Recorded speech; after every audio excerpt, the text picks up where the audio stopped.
So this day is going to be 2 hours. It's probably going to go quickly, I feel. So we'll try to get it all in. I have 100 slides. We'll try to get through everything. And we'll see how it goes. 2 hours, even 2 hours online is a fair bit of information to be conveying. Week one, producing. Just generally, what is it? Who are producers? What do they do? How do they make money from it? How do they set up a company? That kind of stuff.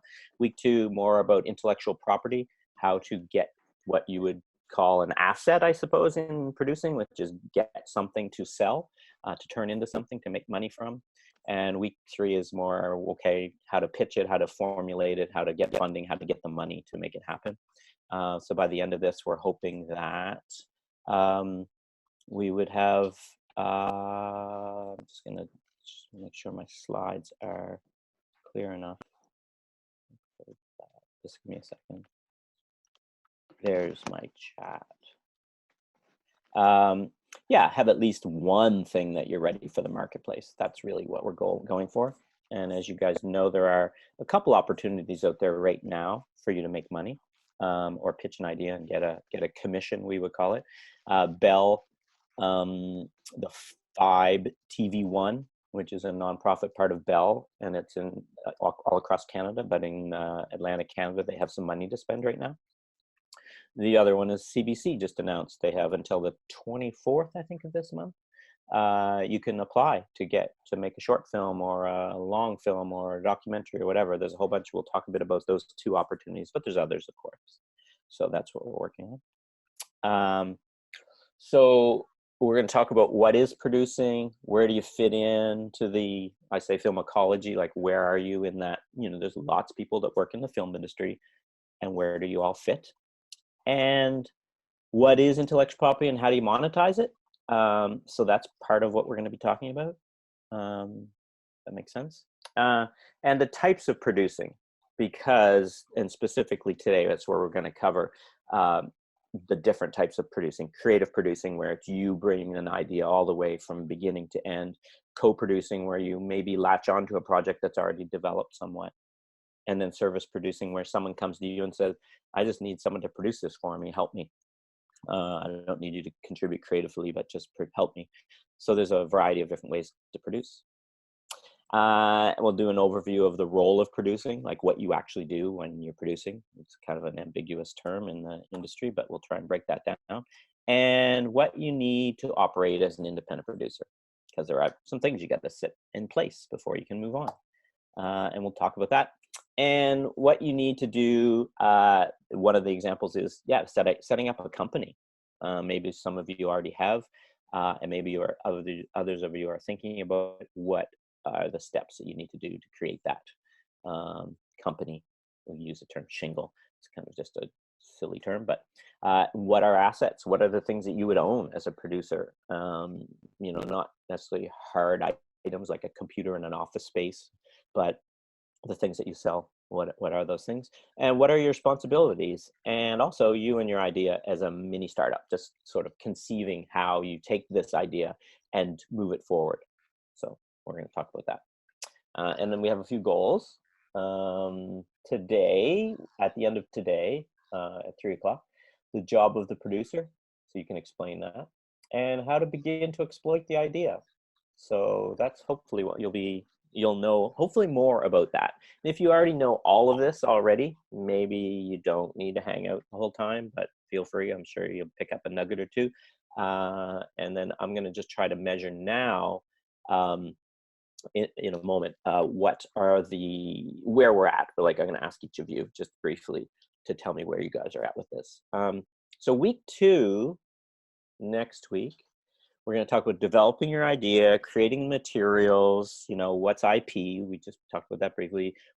Where do you get your intellectual property? How do you own it? And how do you exploit it? These terms all sound very commercial, but even in the artistic world, this is all necessary elements. Who helps you? How do you progress with these ideas, and where do you go? And then shaping the idea, what you're hopefully sitting with now, into something tangible, and creating materials that you can then, from sitting at your home, send them off to some commissioning editor in Toronto or LA or New York or whatever, and get them to say, yeah, that sounds great. Let's move forward with that. Week 3, it's more about the actions. So we're, fundraising. How do you put an application together? Honing those materials, like your one sheet and those different things. And then where do you go? Who do you talk to? And we'll talk a bit about budgets and financial scenarios, the both sides of the expenses and the revenues. So we're going to talk about that in week 3. So I would like to, if this is okay, we'll give it a try. We'll see how it goes. Is just go around the room, and if you guys, if you want to, you can say pass if you don't want to. But if you do want to, you can see this slide and maybe just talk briefly. And I'll start with Noella. Okay. Noella Richard. I live in close to the Evangeline area in PEI. And I've dabbled in film for quite a few years, mostly just amateur stuff. Was hired on back in 2005, 2006 to do a series of, I would call them like informational videos on all of the French school and community centers in PEI. So it made 8 films out of that. And I just do little jobs on different films. Did some camera work for a few, just very small. Yeah, and I'm looking to do more into producing. I feel that that's more my place, maybe in there. Okay, sounds great. And do you have a project right now? We should probably have to keep it less than a minute because there's quite a few people here, but I'll try and move this along. But yeah, if you have a project in mind, maybe you could just tell us really quickly what that is. I have so many. Okay. Okay. Just way too many. Thank you. Okay, Thanks. let's just get my mouse working again. I'm gonna mute you, and we'll go to Nikki. Sorry, there. Should work now. Yeah, my name's Nikki. I'm not usually a film related person, but I have worked on different things, usually from the music end of things. And I'm just learning. I want to learn more about this end of things. I also really wanted to be a filmmaker when I was in high school, and I applied to film school and didn't get in, and then just moved along. So I'm fascinated by all of that. And I'm working on some music videos right now. One of them is shot, but still in production. And yeah. Okay, that's great. That's how I started as well, making music videos. And then because I always wanted to be a filmmaker and didn't really pursue it, but made music videos. So that's great. Okay, thanks. There we go. How about Riley? Yeah. Thanks, Riley Jane.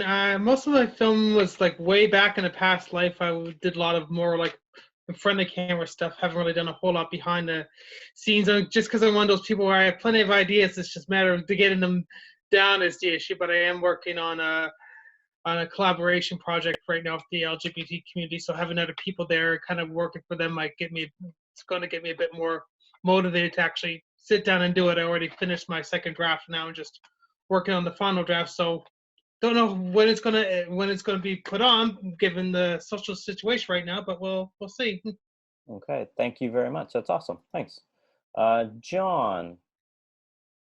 We'll see if this. Yeah, there we go. Hi, I'm John Kimmel. I use he/him pronouns. About 13 years ago started in the film industry and went from a PC to a line producer over about 7 years. Had my own film company that I then sold all the backlog for in 2013. Moved into interactive. Moved back to the East Coast. Fell back in love with the ocean, and now I'm here. I've got far too much that is on my plate, and I'm mostly here to get myself reintegrated into the film community so I can help contribute with world domination and bringing the film scene here to PEI to see the magic that I think we're all aware of. That's it. Okay, sounds like you know a bit about producing then. Just a little. Okay. But I'm sure lots has changed. Okay, great, thanks. I see Shane. Whoops, I did that. We both. There you go. Okay. My name's Shane Mountain. I got into film years ago with the iMac, doing grip and lighting and a few things like that. And recently got to direct and write my first short, and working on a TV series that I hope to be able to pitch. And I'm really interested in learning more about the production side of it and how to get the ideas moving and working. Okay. Well, thank you. I'll let you mute yourself, and I appreciate that. And let's move on. Nathan. There. Yeah, I'm Nathan. I own and operate Wrong Horse Productions in PEI. I'm relatively new to this. I've been doing this for about 3 years now. Started out with videos with nonprofit groups, moved into larger projects. I've done a number of music videos, commercial projects, and lately, over the past year, I've been getting into narrative works. So we have a Film Forward project going eventually, I don't know, Right. at some point. And yeah, just looking to learn more. And yeah, anyway, here for fun. Thanks so much. That's great, Nathan. Nice to see you. All right. How about Sean? Or yeah, I think it's Sean. Whoops. There, Sean. Yep, Sean here. Thank you. Sean. My name's Sean Doak. I just kind of got interested in film in the past year and a half, 2 years. Don't really have past experience. I've never produced anything, but I would definitely like to know how to get an idea from concept to pitch. And so yeah, that's what I'm here to learn. Hopefully. Perfect. Hopefully you're in the right spot. Thanks, Sean. Okay. Charlene. And just give me a second. I think we're both clicking. There we go. Okay, Charlene. You hear me? I can now, yes. Outside, so there's lots of bird traffic. Right.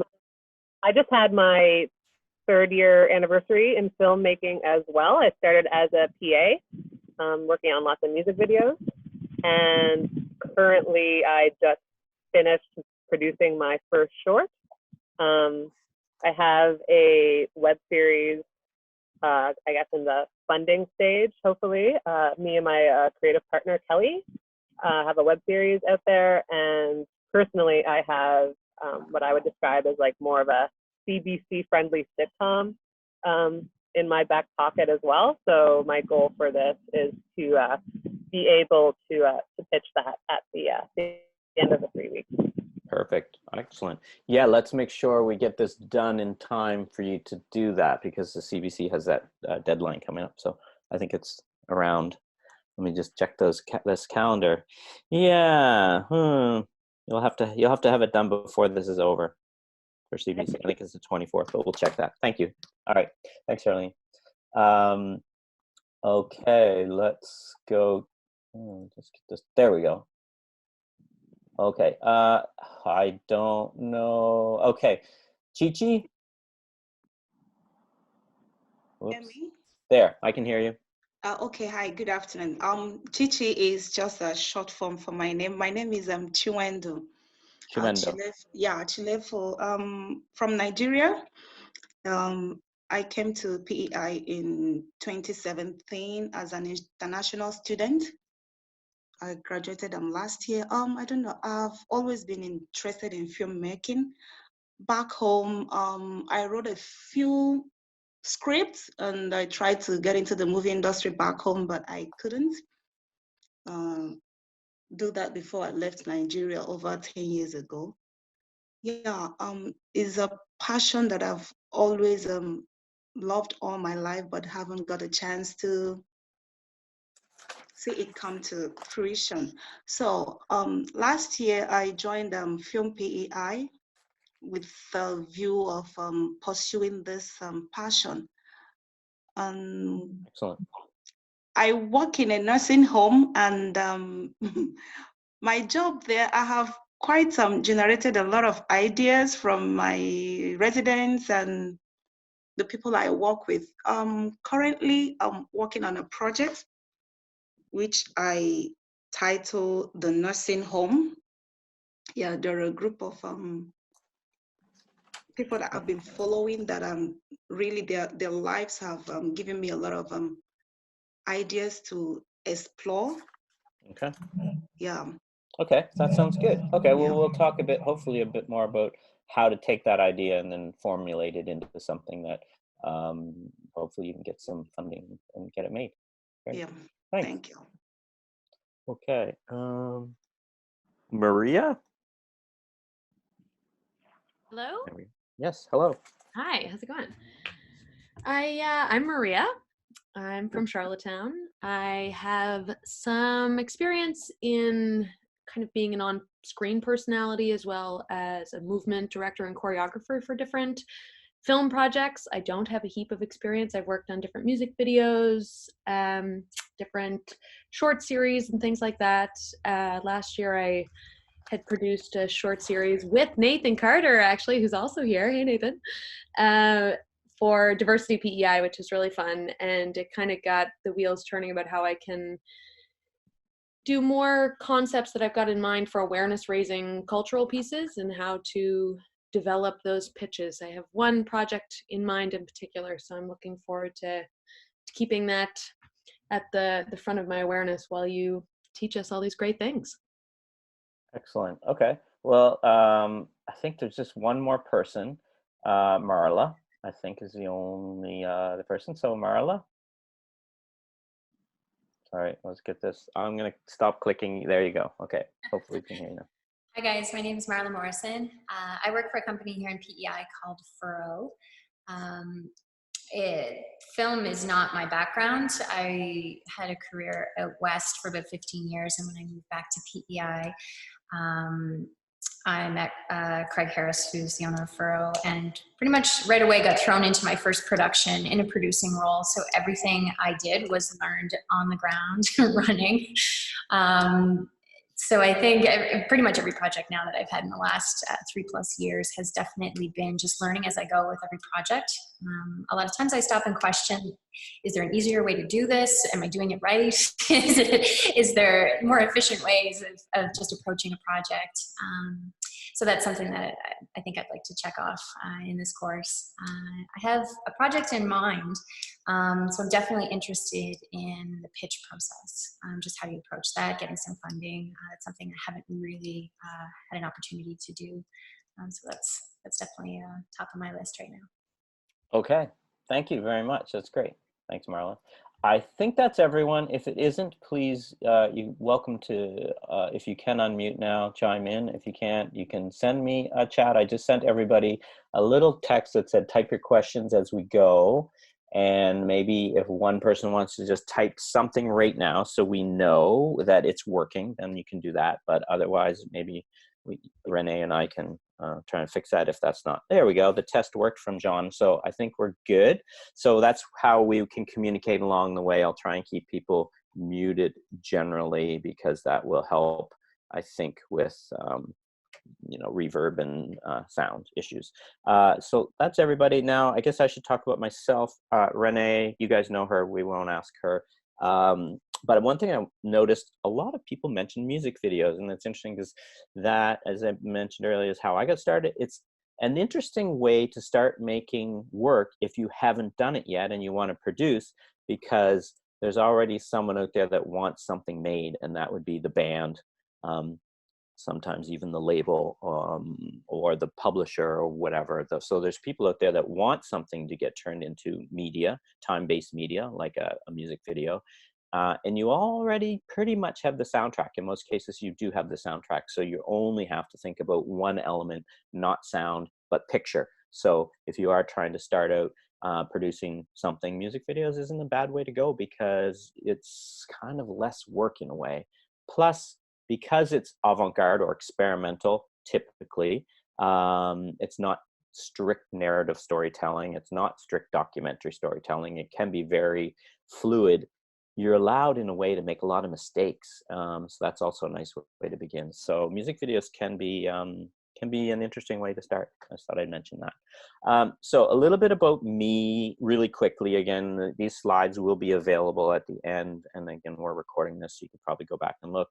But I wanted to direct, like probably many of you. So I started producing because I could direct what I was producing. I also started writing because I wanted to direct stuff. So I've kind of been doing all of that for a while. I've produced a bunch of stuff for other people, and there's a couple examples: Ingrid and the Black Hole, How to Be Alone, Boy Clops. These are different films that have played elsewhere. And people ask me to help them with their thing. And I've written and directed a bunch of shorts, including these. We'll skip through that really quickly. And I've done a bunch of documentary work as well. I see Farm Workers isn't bolded because that's my most recent thing. It's on CBC. It was just another Land and Sea episode that was on 2 weeks ago, maybe. So yeah, short form, long form. Some of the things that I've done in the past is the TIFF Producers Lab. The deadline for that's coming up soon. It's free to apply. I encourage you to try. The Producers Lab, that doesn't even exist anymore. The Sundance Documentary Fund was something I was successful at. TIFF has a pitch program, which is also an interesting program to apply to, and the deadline's in early July, I think, for that.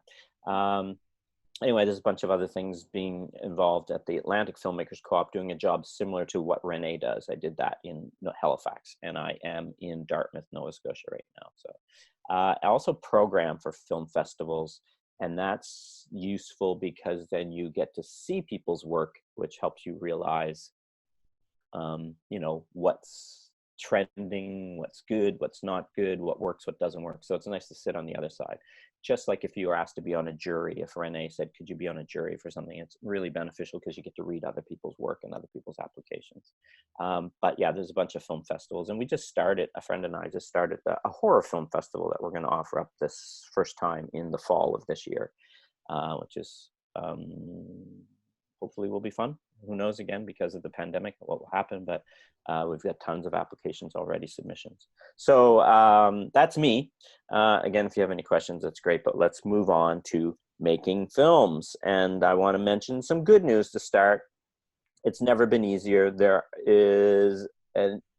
When I started making films, you had to shoot on film, you had to get the equipment, no one owned the equipment, you had to go to a co-op like FilmPEI. It was really challenging, just processing. It was really expensive. It's so much cheaper now. It's really, literally, I teach a class where people just make their films with their phone in their pocket, edit on their laptop. It's so much different. So it's easier. It's also much easier to reach audiences because we can do this sort of thing, and you can find people all over the world that might be interested in what you are making, what you're trying to say. Challenges, of course, is there are a heck of a lot of films. So therefore you have to rise above that clutter, and that's a challenge. Just being heard, being seen is really difficult. And it's also very hard to make something unique because there's so much stuff being made. I think I would say even the FilmPEI, which was IMAC before, something like that, or AFCOOP, which is where I worked, probably the first year that organization existed, there were probably 1 or 2 films made that whole year by all the people. And this year, 50 probably, 80 from that one organization. Like it's just, so that's the challenge, of course, is trying to be seen and heard and make something that everyone is engaged with. So that's a challenge. Okay, so let's go to what is producing. That's a pretty basic question. I'm guessing many of you have an idea of this, and many of you have already done this for a while, but let's just take a look at what you do.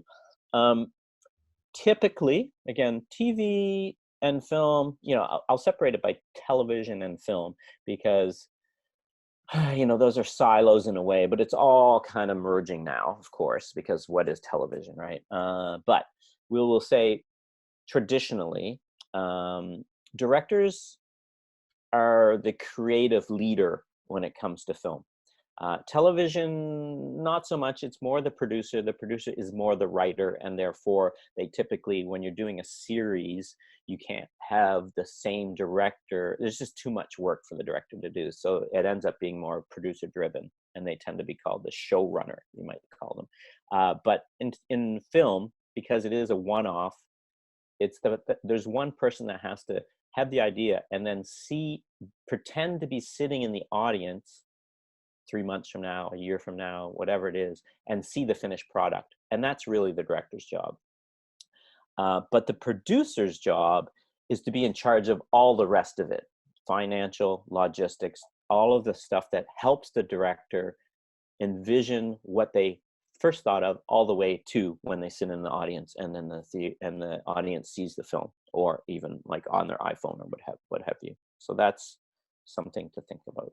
That's the producer's job, is to help the director in a way, is to provide them a complete blanket of shelter so that their vision can be created. So you are working in the finances and the logistics of making that happen. So here's a little slide of, I've seen this before. I thought this might be useful. What do my friends think I do? I just chat on the phone all day. I sit at my computer all day. That's kind of true. What my mom thinks I do is just play all day. It's just having a good time. I go off to film festivals. I just do, that's what I do all day long. What society thinks I do, yeah, producers, aren't they the people that like just get tons of money, and that's all they do is just play with money all day long? What the crew thinks I do, of course, is I'm just the mean jerk that's telling them they can't spend the money that I said that they might be able to, or there's way less money than they have, and the food stinks, right? What do I think I do? Everything. As a producer, I am the person that holds it all together. I am the hero here. And what do I really do? Yeah, just clean up after everybody's mess. That's pretty much just a lot of realism in there, I think. Okay, but let's move on. So the types of producers, there are a variety, and we've probably all heard them and seen them in credits. The producer, the executive producer, co-producer, line producer, associate producer. We've probably all seen those. And many of us may know what they are, but let's just take a quick look into what those things are. Does that sound fair? So let's see. Let's first start with the producer, because that's really what you're concerned about here, I think. The producer. I think a producer is a creative contributor, even if they have nothing to do with changing a word in the script, or changing a scene, or where the camera's put, or how much the actor overacts or underacts. Like, even though most of that is with the director, I like to consider myself a creative producer. Because if any of you have written an application to a funder, or gone to a pitch, or stood up in front of 1,000 people and pitch live to them, you still have to be creative. And that's an important element. So even when you're adjusting a budget, because you have $1,000 to spend, and you have 5 departments all asking you for $300 each, you can't make that happen. You have to be creative. So that's something to remember. Creative talent is part of producing. Finances, obviously you have to deal with the money, because if it goes over, you're in trouble. If you're under, you may have to give money back. You don't want to do that.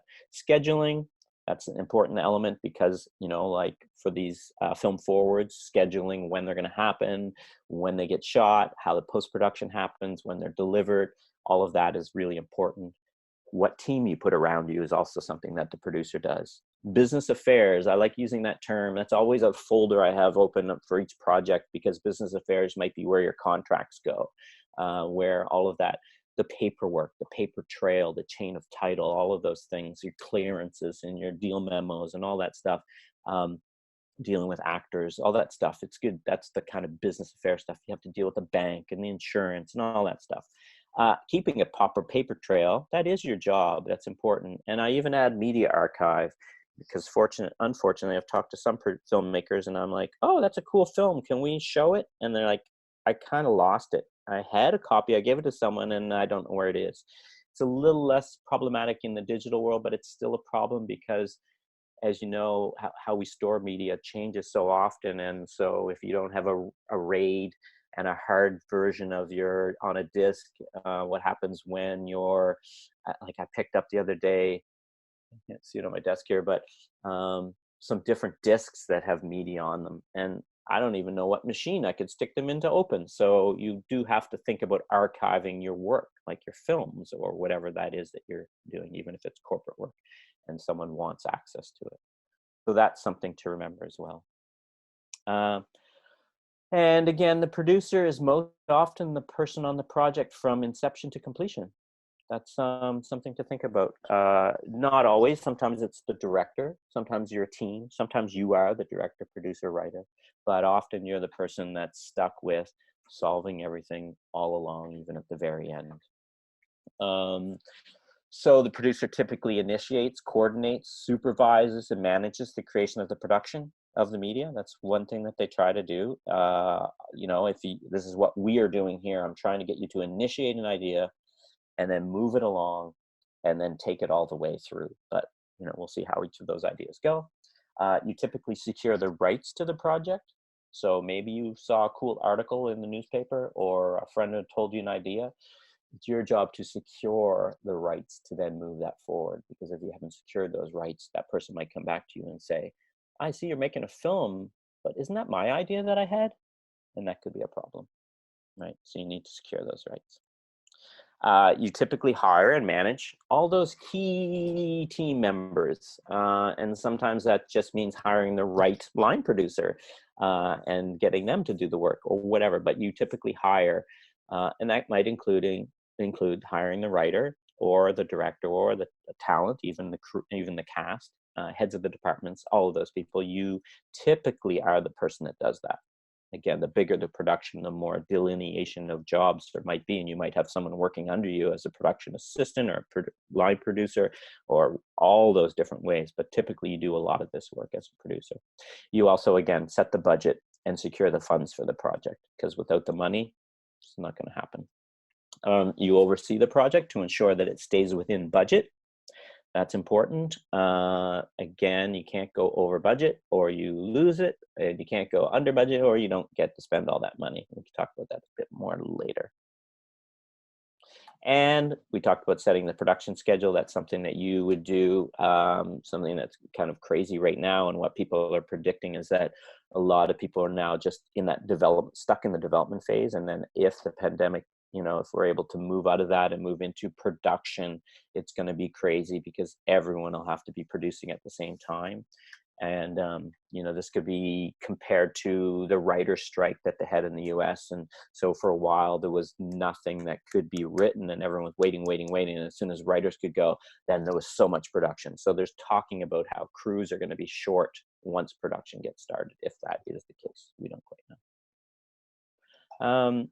Yeah, and then post-production, of course, once the film is wrapped and everyone has a beer and congratulates everyone, they all head home, you're left with taking the media that was shot, all the audio and video and everything, and then seeing it to the end. And whether it's a music video or a feature film, you still have to oversee the post-production, and that's often most of the money's been spent, and you're still scrambling and trying to get it to turn into something that's finished.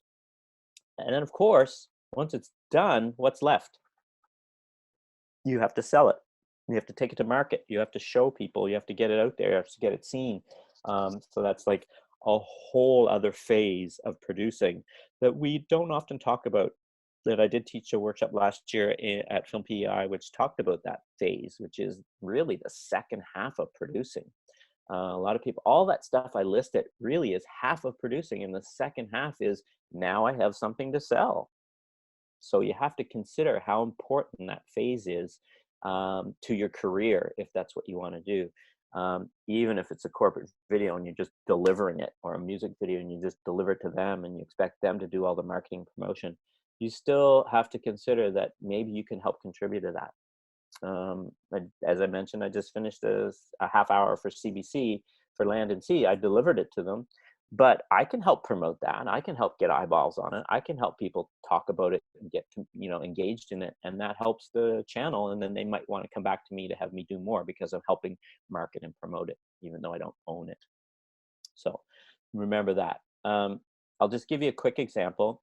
I did a feature film called The Disappeared. And I'm wondering, Renee, if we should, I feel like, I'm just wondering how this is going because I'm talking so much.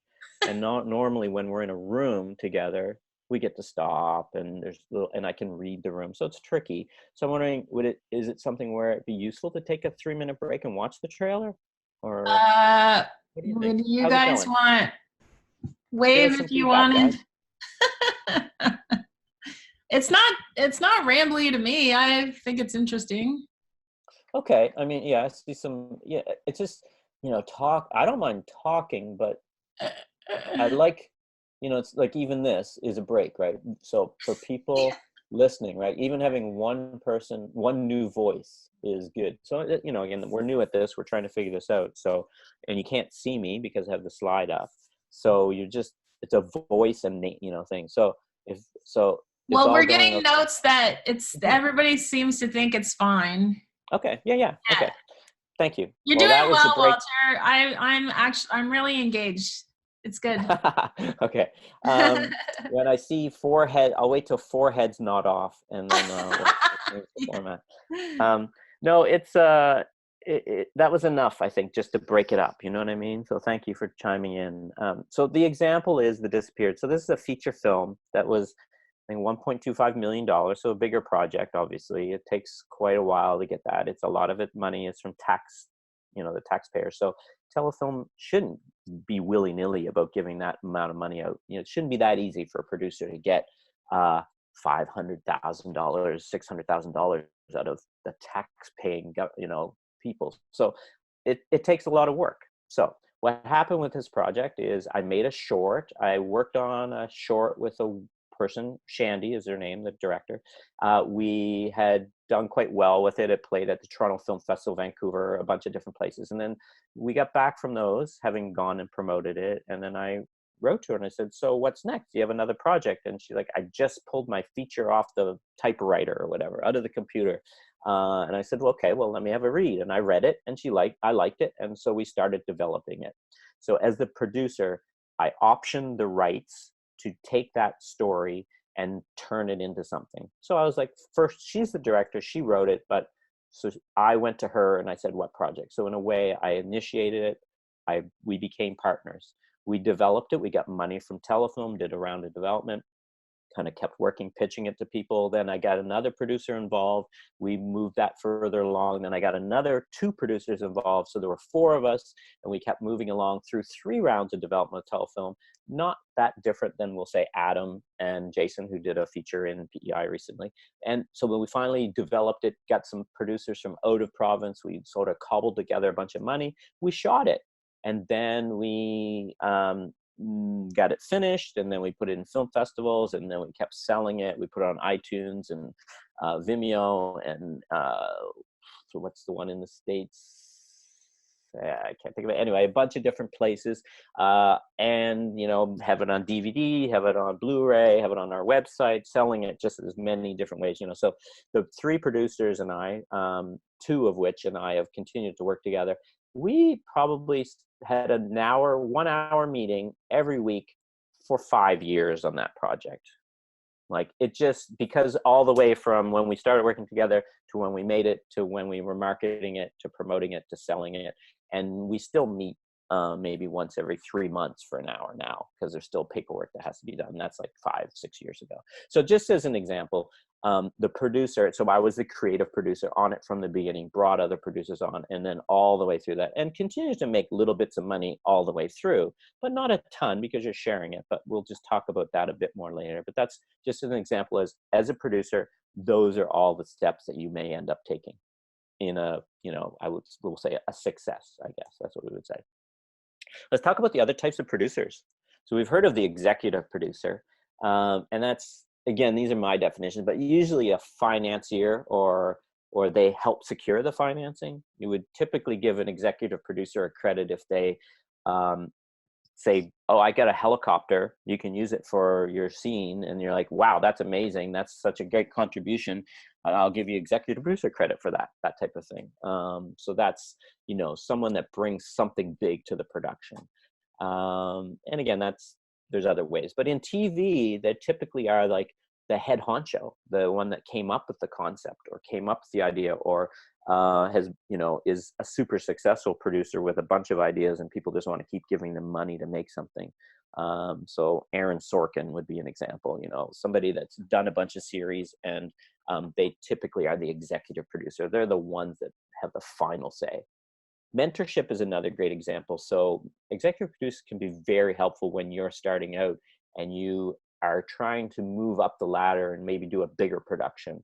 And certainly if you were going, like, say, to a feature film or a TV series, and you are the first time doing it, they're going to pair you. Someone's going to make sure that you're paired with an executive, with someone that's already done all of this before. And it's typically a mentorship role. So an example of this is Some Things Won't Sleep. It's a short. It was funded through the NSI, Nova National Screen Institute, and they had a drama prize. I'm not sure if they still have it, but the young director had made a short, got this money, and had a young producer who had worked on a film that I did, and his name is Andre and her name's Leah. And so Andre, as a producer, wanted to have an executive producer because it was his first time through this, just to answer questions, to mentor him. So I executive produced. He also had Tom Fitzgerald, a friend who has done a lot of stuff as executive producer as well. So this sort of helps give that producer the street cred, we'll call it, when he goes off and asks somebody, do you want to be in my film, or do you want to work on my film? And he'd say, I have these executive producers. And so then I was an executive producer on the project. And what that helped for me is then I got to meet Leah. I worked with Andre, and I ended up producing another project for Leah later on, maybe one or two, I think certainly one. And then, and Andre has gone on to be a producer and work. So just, it's that mentorship. I helped secure the funding because having those names on it, and then help them along the way. So that's an example. Co-producers. That seems like an odd one. Typically, a co-producer would be someone, again, we're not talking like the Hollywood studio format, but just in our world, a co-producer is someone who typically joins on and helps the producer along the way. And so an example would be, this one I use is Hellscape. The title will change, I think, by the time we're done. But I was at the Toronto Film Festival 2 years ago, met up with a guy from New Brunswick. We hung out. His name's Rich. He had made one feature film. I had made one feature film. We were talking, and then he was talking about this project that he'd been developing. So together, he's like, well, maybe we could partner and you could co-produce this. So he had written the script, had developed it 3 times, I think, already. So he took it was gone through 3 rounds of development. I think there were 2 at the time, but then I helped him with the 3rd round. And then we attached a director, Gia Milani, who is from New Brunswick. And we thought, New Brunswick doesn't have a great infrastructure yet for shooting, but I, in Nova Scotia, could help co-produce by shooting it in Nova Scotia, and we could post it in New Brunswick. Because New Brunswick, like PEI, is interested in developing the film industry, but they're not quite ready for a full crew or anything. So we are going in for telefilm funding now, and I'm the co-producer on it, and Rich is the lead producer, and we have a director attached, and we're going to try and get financing to shoot in Nova Scotia and post it in New Brunswick. We'll see how it goes, but that's an example of I didn't initiate the idea. I am now a co-producer on it, so that's an example. And so bringing something of value to the project.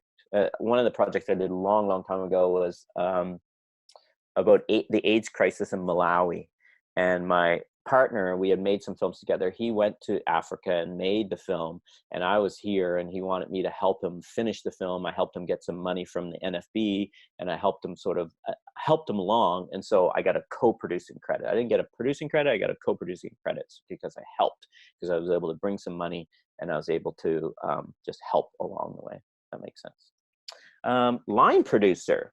Charlene might be able to talk a bit about this one, but typically a producer, once they're busy and in the mix, might need someone else on the ground. And we'll really say that's the person that controls what happens below the line. We'll talk about above the line and below the line at some point, but it's coming up. We'll talk about that. But they're the ones that really, they supervise the physical aspects of the making of this show. And now, on The Disappeared, where we had $1.25 million, we're spending, $200,000 a week. You want someone to really control the flow of that money, because it can get out of hand pretty quick when it's that big. Even when it's small, once you're in production and you're shooting, money is just flowing like crazy. And you have to be really careful, because if you have money, you don't want to run out of it. And the line producer's fantastic if they're very experienced at helping control that stuff. So that's another type of producer. It is more the sort of the producer that does the work on the ground. Yeah. And then there's the associate producer, and that's often, I'll say, more like a token title. It's typically, you can watch a TV show and just see how many producers there's. Sometimes there's 27 different producers on a project, and it's just list them and list them and list them, and you're like, wow, that's crazy. Some of them literally just were helpful and we're doing something great and then rewarded for that. It could even have been a production assistant, someone who's just helping the producer, but they've done such a great job, they reward them with an associate producer credit. So sometimes the writer, the producer, production executives that helped fund it, sometimes the underlying rights holders, sometimes it's someone that offers a vital, favor in exchange for the credit. And I say that this can be useful because when you're, scrapping around trying to get something made, and you go to, there was an example, I needed a coffin for a scene in a church because we were doing a funeral thing. And those are not easy, and they're not cheap. You don't find coffins simple. This was hard. And so, that'd be an example. I didn't need to give them an associate producer credit, but it'd be a perfect example where you go, and I met with the funeral place. They're like, oh yeah, we can do that. We'll rent it for you. And we had to pick it up and bring it back and make sure it wasn't scratched and everything. But it's like a floor model that they use for this sort of thing. But, I would say, oh, and I've given you associate producer credit for that. That's another, that's something that's almost like money to some people. So consider that a useful tool when you're trying. So associate producer credit can be a token that you can use in exchange for something, a service or a product. I will say that it depends on what you're doing. If you're just making your own short film, you can do whatever you want with these credits and name anyone, anything. But the further up you go, the bigger, we'll say, the money gets, and the more hands that are in it, the more control they have over, especially with unions and guilds, like with ACTRA and DGC, WGA, these different, I use some acronyms, we can explore those if you want. But that's the sort of stuff where they say, this specific credit can only be given to this person if they've done this and this and this thing. The rules start to really get tight when you get bigger up, and especially if it's a broadcast or whatever, and they just don't let you put willy-nilly anything. But at this level, at small, you can use these. If it helps you, that's fantastic. So just consider that. We'll just talk briefly about TV producers, because I alluded to earlier that TV, again, what's TV? I made air quotes there. You can see it. Writers are kind of it's kind of a neat place if you're a writer, because you're sort of the king or queen in this, which is fantastic. Whereas in film, writers are not respected as much, we'll say. But in TV, so TV producers typically are the writers, because they bring the story and they get it made and they deliver it. And so they typically would be producers. A lot of them, when they're writers, even just getting hired in a writer's room and working your way up, they'll toss you an associate producer's credit if you're working hard, and then maybe you can get a producing credit and then move up to being the head producer of a show and then pitch your own shows. That happens all the time. So showrunners, EPs, executive producers, these are terms used for producers in TV, and something to remember. I'm going to stop for a second. Everyone needs to take a little break, a little breath, because I've been talking a lot. Let me check the chats to make sure. Yeah, seems like everything's good. If you have any questions, feel free to toss one in. So Canada, yes, Prince Edward Island, Canada, the film ecology here. Let's talk a bit about that now, because this is a world that is different than LA, different than New York, certainly. And, it's different here than it is in Toronto and Vancouver, but it's something that it's good to get context. Here we have FilmPEI, that's a great organization to help you out. Innovation PEI, another place with a mandate, and the Charlottetown Film Festival. These are the three places I thought of immediately that might be helpful for you and that are worthy of knowing about and learning about and taking advantage of. In the region, it's even bigger, of course. In Newfoundland, we have NIFCO. It's like FilmPEI. We have AFCOOP in Nova Scotia. We have New Brunswick Film Co-op and Struts, which is in Moncton and in Fredericton, and then CFAT, which is another place in Nova Scotia. All of these places have gear, workshops, grants, opportunities. You know, think about them, be aware of them, because they can help you. Doc Atlantic, for a documentary organization, for anyone that wants to make documentaries, is a chapter. There's a people, members in PEI and all across Atlantic Canada. WIFT, Women in Film and Television. There's an Atlantic organization that's a great place. I think, Renee, are you on the board still? No, okay. But that's a great organization. In Newfoundland, and then there's film festivals, of course. Newfoundland, there's Nickelfest and the St. John's Women International Film Festival, some places to be aware of. And in Nova Scotia, there's Finn, Lunenburg Doc Fest. There's also Screen Nova Scotia, which is sort of the producer and filmmakers association that's pretty active. New Brunswick, I know there's Silver Wave, and in the French version is the FIGFA.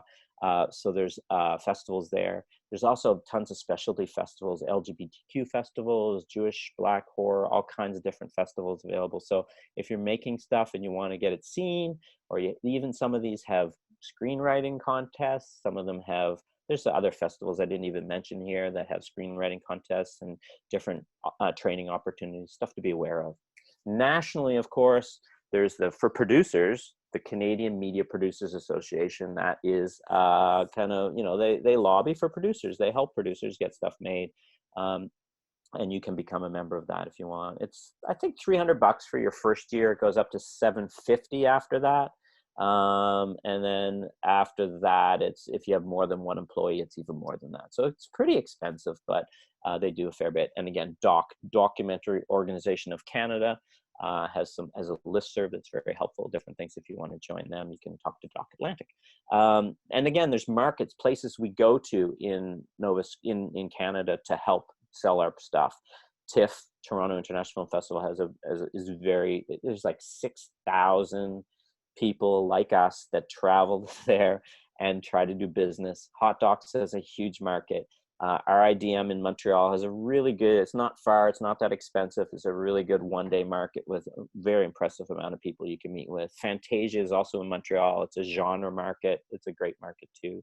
I put PGA, that's like the CMPA, it's the American Producers Guild of America, and they have I've been to it a couple times. Produced By is a conference they put on in LA. They do it in New York now as well.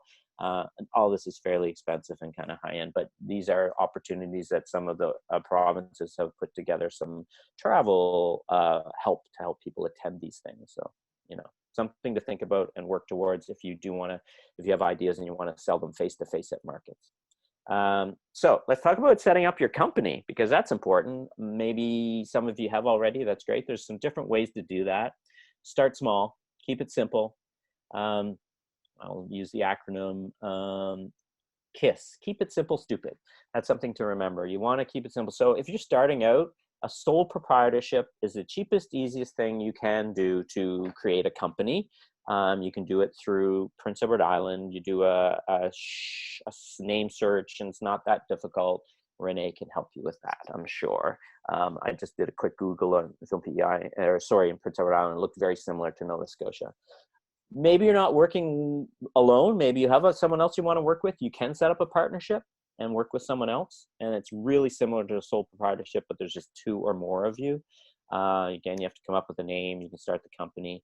The difference between that and a corporation is that a corporation, somewhere along the way, we can go into the history of it, but corporations became people. They're an entity. They're a real thing that, for some reason, if you pay them money and create a corporation, it helps prevent you, the individuals who may own a part of the corporation, from being liable.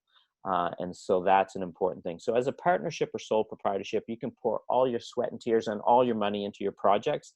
But remember that any liability like debt or someone wanting to sue or anything dangerous like that, you're not protected with a sole proprietorship or partnership. If you create a corporation, then they can't, if you do it right, they can't take your house, they can't take your car, they can't take your pet bunny, because you're protected from that. So that's something to remember. And a cooperative, I think the FilmPEI is still a cooperative. that right, Renee? Yeah, FilmPEI is still cooperative. It's just a different way to set something up, but it means you can never make a profit. But certainly 15 people could be employed in your cooperative, and you could be doing a lot in nonprofit sense to build a company, but it is a bit different. So those are different ways to set up a company. We're going to talk a bit more about what that is. So imagine, let's start a company now. I would suggest if you have a production and you've gotten money to, even a film forward short, where you're going to get some money and spend some money, you probably need a bank account. You probably need, insurance, those sorts of things. So you're going to need a company. So just start with a simple sole proprietorship or a partnership, and then you set up your company. Once that's done, I would call it a boutique production company, because that's what I have. I have a new partner, but we're both sort of employees of the production company, but really it's a very small company, and that's what you can have at this stage. Your company, if you maybe make another film and then another film and then get big money, I don't know, you get development money or you get $10,000 to do something, whatever that is, then you're going to need to start a new company, what we call the single purpose company for your next film, because we'll go into that. But then you have your parent company. So the very first company that you made, you incorporated it, costs about $1,200 to incorporate a company now. You can probably do it all on your own for $800, but it's pretty expensive. So once you incorporate a company, we'll talk a bit about that in a minute, you have a company, but then each new project that you make, each new film that gets real funding, whatever that is, like we'll say anything over $20,000, I don't know, whatever, it depends. Once you get money, usually it's determined by the funder that's going to give it to you. They're going to say you have to have a single purpose company, so you're going to make a new company each time. Why would you separate the parent company from the single purpose company? Because a term called cross-collateralization. Now that's probably the biggest word we're going to use today. It's pretty ridiculous, but the concept is, imagine you made an awesome short film and it was doing super well and you were selling it on the airlines, and I don't know, you had it on Vimeo on demand and people were just like buying it like crazy. You're making lots of money on it. That's awesome. But imagine the previous film that you made lost a lot of money.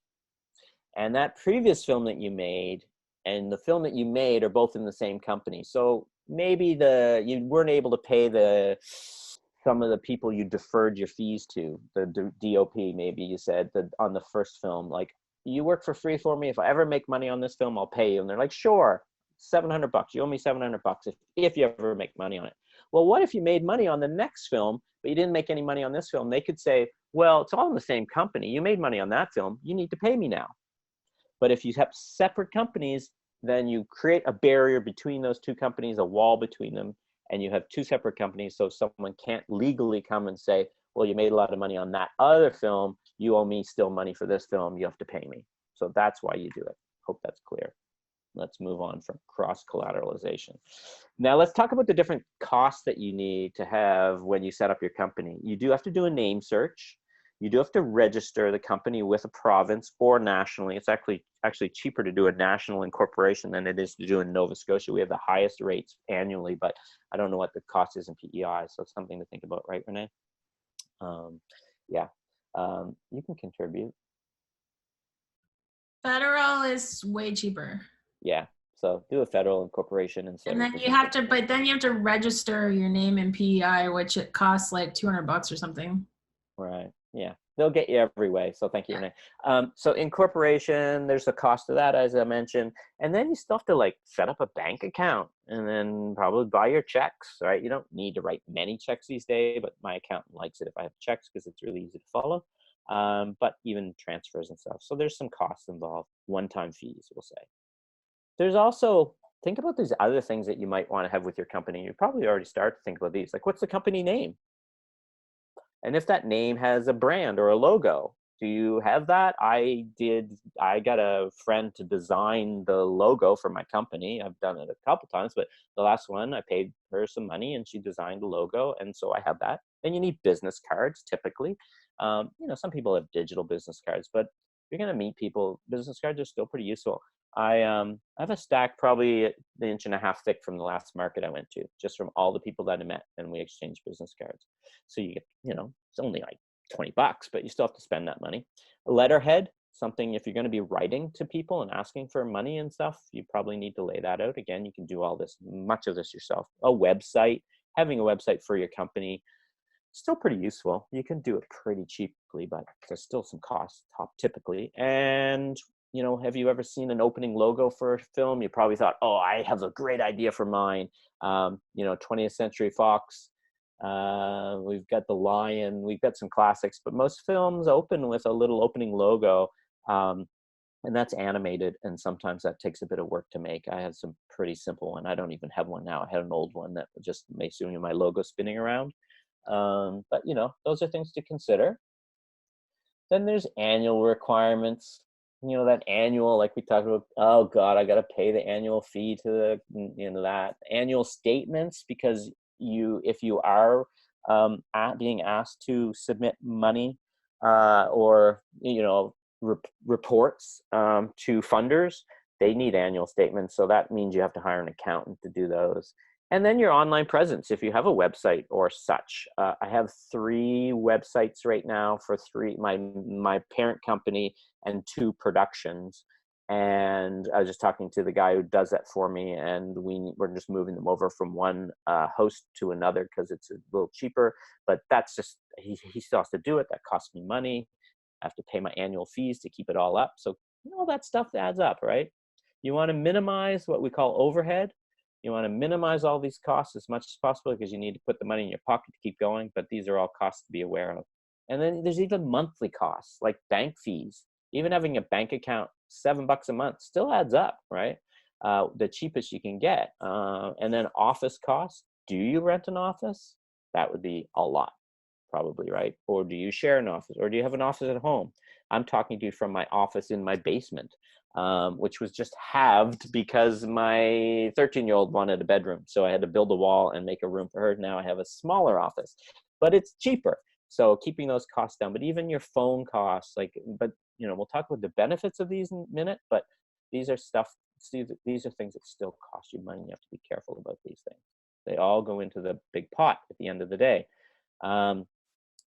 Expenses. So even now, some of these things, like you can start to write off some of these costs for your business. So when you do make a little money on one end, then you may be able to expense some of these things. So I think it's still the rule that after you make $30,000, you have to start charging HST.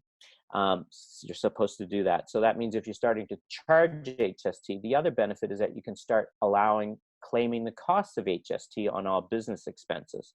Now we're kind of getting into the weeds here, but if you go out and buy some printer cartridge for your printer and you have to pay HST on that, but then you're selling something and you're collecting HST, you can start to claim those costs, and that can help you in the long run, because there's a lot of little costs that you spend as a producer that HST comes in, right, Renee?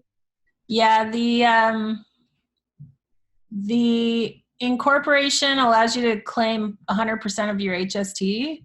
So sole proprietorship is more like 8% of your eligible HST costs. Mm-hmm. Yeah. And I see someone, special note, with exceptional setup costs that you have to incur for initial incorporation of a company aren't eligible to be claimed like traditional costs and deducted straight from revenue. So that was John adding that. Thank you, John. So yes, there's, and I'm talking about amortization, which we might get to as well here, but the idea is you have expenses. And for instance, in my office, I have an office, I have to measure that percentage of my household, and I can write off the costs of the heating, electricity, and all of the things within that space that is my office. And I'm able to write that off as an expense to my incorporated company. But again, that's an example. Your automobile, same thing. The travel to business, for business, you can write off as a percentage of it, but you have to track that. and you have to keep a log supposedly of all of the business and that you do, and you can claim a percentage of that expense. There's shipping and travel. When I go to markets, if I go to a market, those expenses that I go to for going to that market, I can write those expenses off. So there's a variety of things, but typically you would want to deal with your accountant on these and talk about these. But so, you know, you have costs, but these costs can, you can balance some of those costs with the loss of revenue because you're spending the money, and then and write off some of those. So typically your company is not going to make much money, especially in the early years, and then you have to incorporate losing some of this money and writing off some of your expenses. It's getting a little convoluted, but all just examples of, you know, automobile, business costs, business travel, percentages of your home or and your car, that sort of thing. Okay.